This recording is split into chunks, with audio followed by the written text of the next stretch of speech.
Bienvenue si vous nous rejoignez dans 64 minutes, Le Monde en français, place à notre grand angle.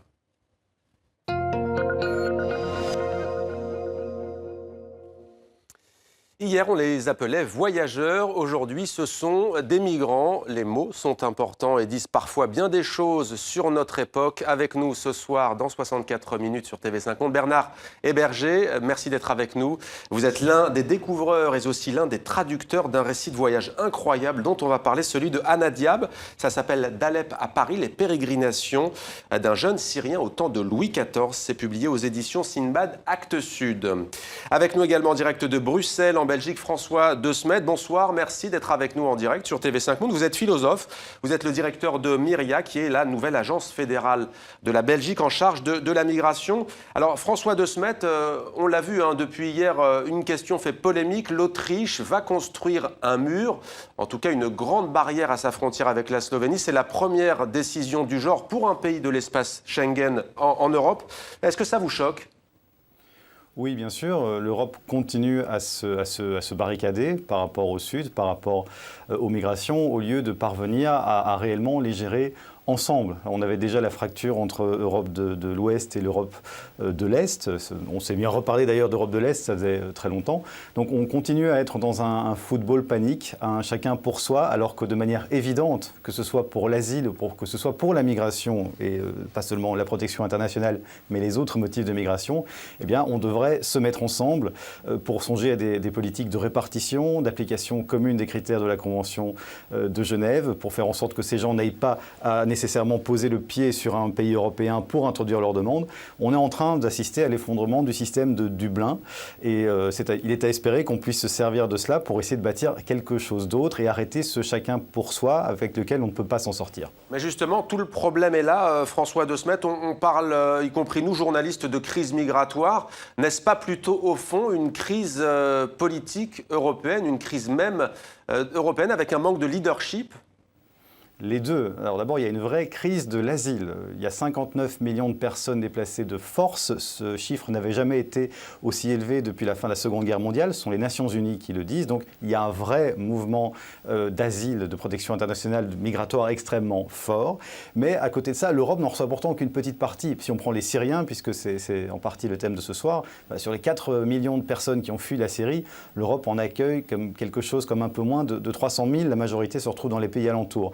Et donc, il y a un manque d'unification de l'Europe là-dessus. Il y a une fracture Est-Ouest, notamment parce que les pays de l'Est ont été cantonnés derrière le rideau de fer pendant longtemps. Ils n'ont pas la même perception à l'Ouest de la migration économique que l'Ouest a pratiquée, également de la migration d'asile que l'Ouest a pratiquée, notamment vis-à-vis des Hongrois, entre autres choses. Et donc, ça donne un manque, effectivement, de leadership. Certains pays essayent. L'Allemagne de Mme Merkel avait essayé, à mon avis, une sorte de jeu de domino positif en laissant ses frontières ouvertes, en voyant qu'elle n'était pas suivie.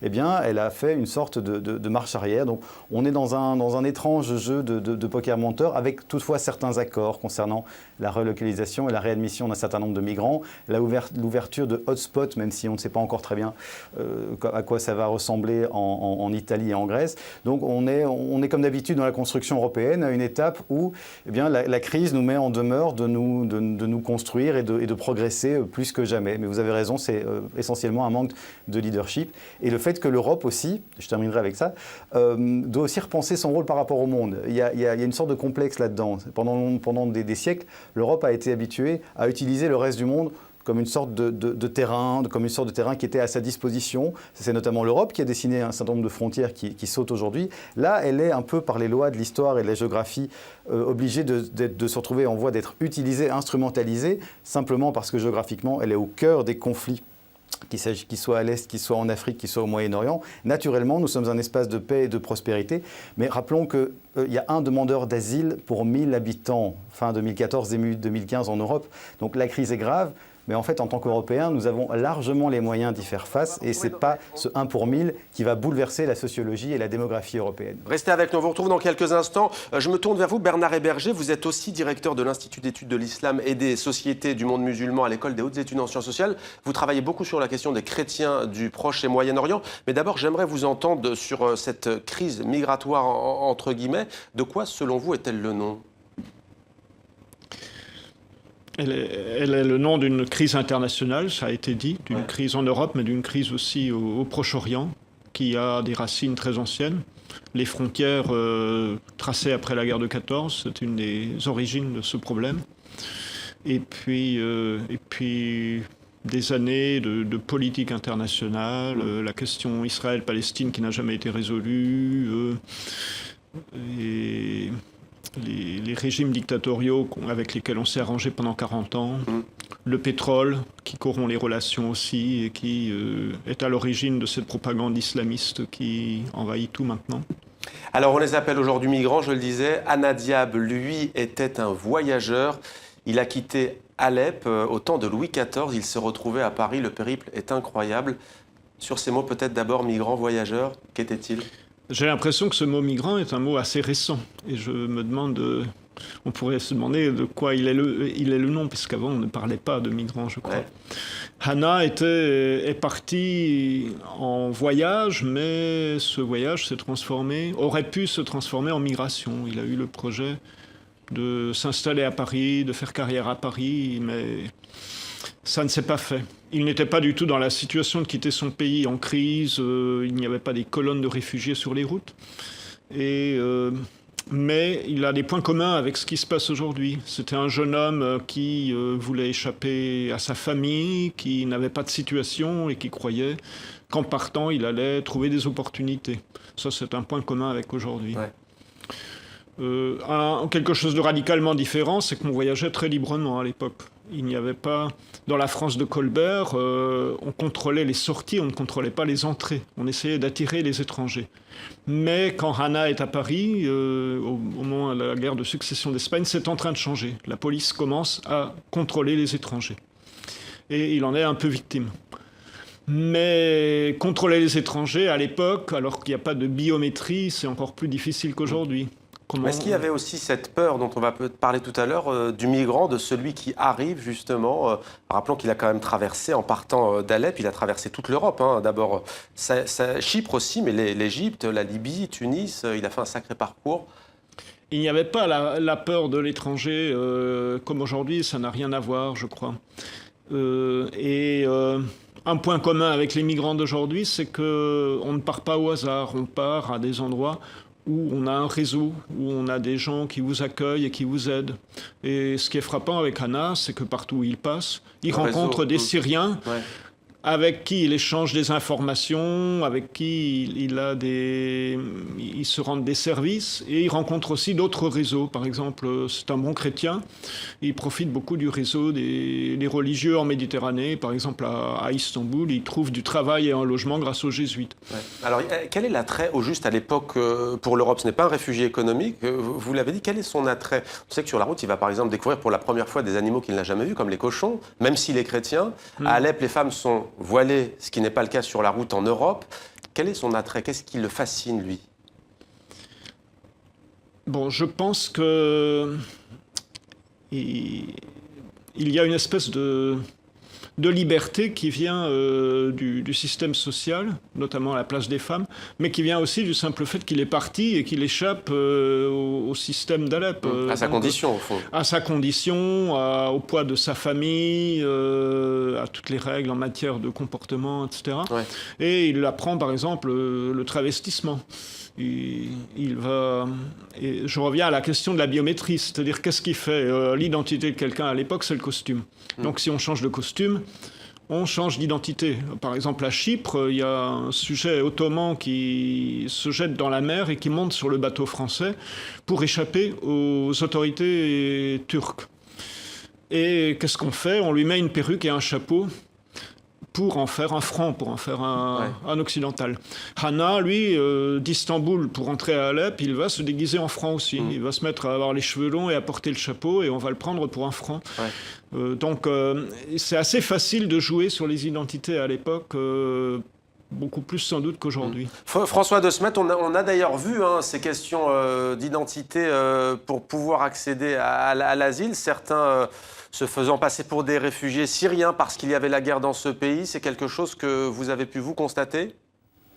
Oui, bien sûr, c'est un grand classique, mais c'est aussi nous, occidentaux, qui classons les flux migratoires selon des grilles que nous avons inventées et dans lesquelles ceux qui migrent se reconnaissent pas nécessairement. Est-ce que je migre pour des raisons économiques ou politiques, ou les deux à la fois? Pour les principaux intéressés, c'est plutôt un mélange qui finit par me convaincre avec ce qu'on appelle des facteurs push, donc des choses qui me sortent de chez moi, et des facteurs pull, comme ce qui vient d'être expliqué, des connaissances qui m'attirent. Et au bout d'un moment, c'est ça qui forge un trajet migratoire. Et la question philosophique qu'on peut avoir ici, c'est, alors nos politiques notamment ont une vision assez claire et nous disent, les gentils réfugiés politiques, nous devons les accueillir parce qu'ils doivent échapper à la guerre, à la dictature, mais rassurez-vous, ils ne seront pas très nombreux, c'est pour ça qu'on va fermer nos portes aux méchants migrants économiques.